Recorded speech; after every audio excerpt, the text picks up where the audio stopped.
La revanche parfaite, chapitre 6. Je me rends à l'école le matin avec de faibles espoirs. L'espoir que mes amis feront comme s'il n'était rien arrivé, et l'espoir que Rachel aura un bouton gigantesque. Mes amis ne sont pas dans l'air couverte. Espoir numéro 1 anéanti. Où peuvent-elles bien être? Nous nous réunissons là tous les matins depuis septembre.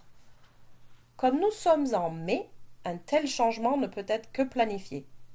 Je pense que je vais encore pleurer. Mais non, je refuse de leur faire ce plaisir. Quelle bande de salopes déloyales! Comment osent-elles? Attendez que l'une d'entre elles ait besoin de connaître le meilleur shampoing, ou de savoir où acheter son prochain sac à main, ou quels musiciens sont les plus cool. Je suis au courant de tout ça. Je suis tellement branchée que ça fait presque peur. Comme si je recevais des messages de l'espace. Aucune d'elles ne m'arrive à la cheville lorsqu'il s'agit de savoir ce qui est tendance et ce qui ne l'est pas. Elles viendront me consulter en rampant. J'arrive à l'école sans me presser, la tête haute. Il y a des annonces bla bla dans la classe foyer. Tout ça est normal. Ça va bien. Je vérifie mes ongles et les trouve parfaits. Arrêt suivant, le cours d'anglais. Hailey est dans cette classe-là. Mais j'entre d'un air dégagé et m'assois. Je ne me donne même pas la peine de regarder Hailey. J'ouvre mes livres et écoute le professeur. Je n'ai aucune idée de ce qu'il dit, mais j'écoute. À vrai dire, je fais semblant d'écouter. Mais ça suffit. Il s'agit de sauver les apparences. Je sens que Hailey me regarde de temps en temps. Mais je ne me retourne pas. Pas une fois. Elle pense pouvoir m'exclure. C'est ce qu'on va voir. L'exclusion, c'est ma spécialité. À la pause du midi, je ne vais pas à l'air couverte. Je vais à la recherche de Rachel. Je la cherche discrètement. Je marche d'un bon pas, comme si je devais me rendre à un rendez-vous important. Je salue d'un sourire les personnes que je vois, qui ne sont pas dans mon groupe, mais sont quand même bien. Comme Mandy, ma partenaire de labo. Toutes me rendent mon sourire. Ça va. Tout baigne dans l'huile. J'aperçois soudain quelqu'un qui se dirige vers moi. Cette personne porte un chapeau vert jaune, le genre de chapeau que seule une grand-mère porterait. Que fait une grand-mère à l'école? Pire, pourquoi se dirige-t-elle droit sur moi? Puis la grand-mère sourit de toutes ses dents, et je ne vois que du métal. C'est Stella. Lorsqu'elle arrive près de moi, elle commence à loucher. Son visage se contracte, et je me demande si elle va éternuer sur moi.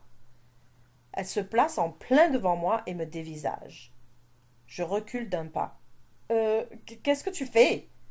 Je veux juste vérifier, dit-elle. Vérifier quoi? C'est à propos de cette fille, Rachel.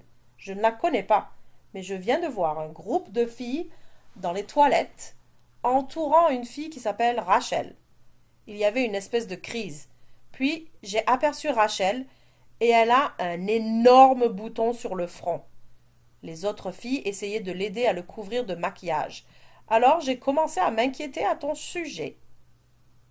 Mon sourire est probablement 10 fois plus large que celui de Stella.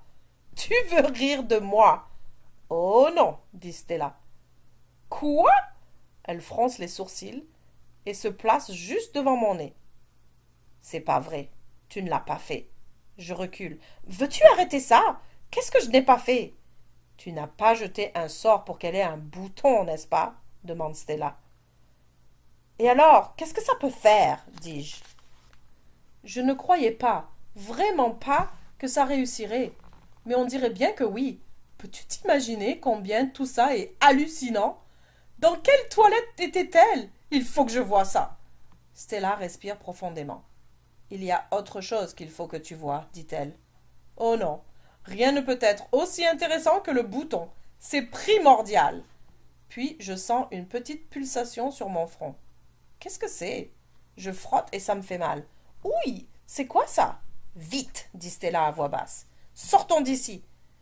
Que veux-tu dire? Stella attrape mon bras et tire. Viens-t'en, Lizzie. Elle jette un coup d'œil à mon front et ses yeux s'agrandissent. Allons-y! Puis elle m'entraîne dans le corridor en galopant presque dans ses gros souliers bruns. Oh là! ralentis! Où est le feu? Mais dès que j'ai posé la question, je sais où est le feu. Il est sur mon front, et il est de plus en plus brûlant d'une seconde à l'autre. Nous nous précipitons dans les premières toilettes que nous trouvons. 2 filles se coiffent devant le miroir. « Poussez-vous » crie Stella. « Elle va vomir !» Les filles attrapent leur sac et partent en courant. « Je garde la porte, dit Stella. Toi, va te voir dans le miroir. » J'ai peur de regarder, mais il faut que je regarde. Finalement, je lève les yeux vers le miroir et... Oh mon Dieu! C'est incroyable. C'est grotesque. Ils sont grotesques. Sur mon front, il n'y a pas un, mais 3 boutons énormes. Je m'agrippe au lavabo pour éviter de m'écrouler. Je n'ai jamais rien vu de tel. Ma parole, je les vois grossir. Ça, tu... Les mots m'échappent.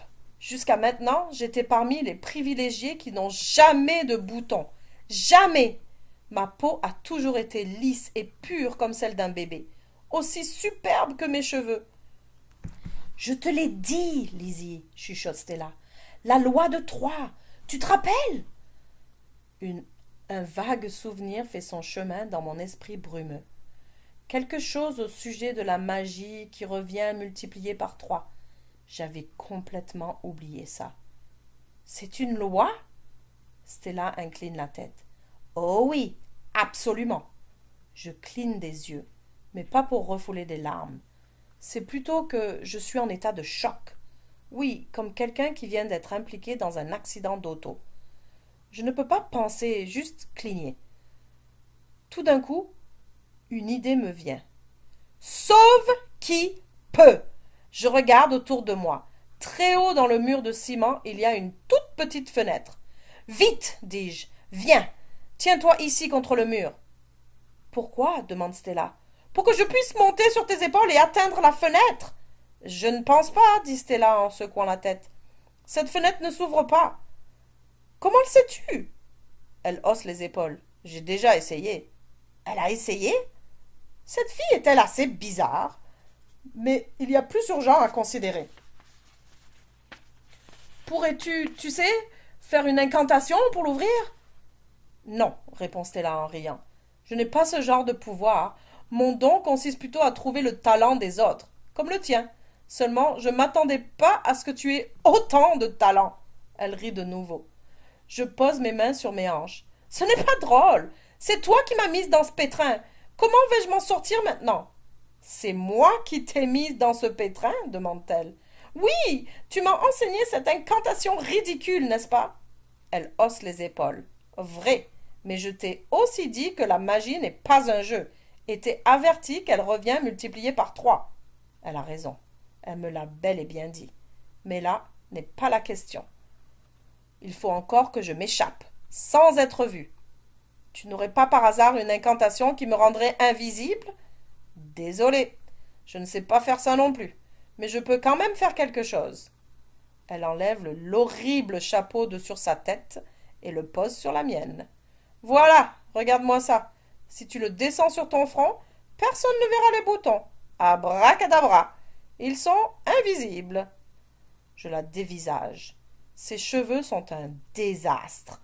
Ils sont aplatis sur le dessus et des boucles crépues partant à angle droit à la hauteur des oreilles vont dans tous les sens.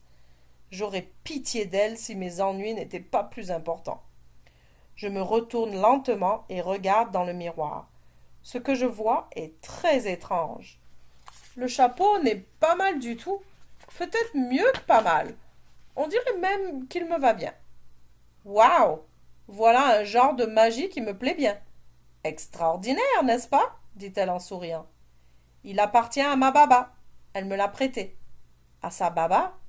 La sorcière? J'aime mieux ne pas y penser. Je me contente d'incliner la tête. J'imagine que c'est mieux que rien, dis-je. Je la regarde encore et sa chevelure m'horripile. As-tu une brosse à cheveux?